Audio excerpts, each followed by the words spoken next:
How to fix WhatsApp update problem. So if you want to fix your WhatsApp update problem, like if you open up your WhatsApp and if it says that you need to update the application, and if you're not being able to use the WhatsApp, then what you need to do? First, you need to make sure that you have a stable internet connection.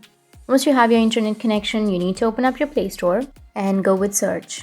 Under search, you need to search for WhatsApp. Once you open up your WhatsApp, you just need to simply tap on it. Now here on the right side, instead of that open button, you will have an update option.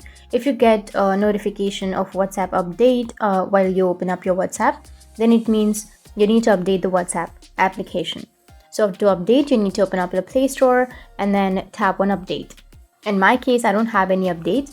So if you have the problem, then you will have the update option right here instead of the open button. You just need to simply tap on update, and once you've updated, then your problem will be fixed. That's how you can fix your WhatsApp update problem. And if you have any questions, feel free to comment below. Thanks for watching.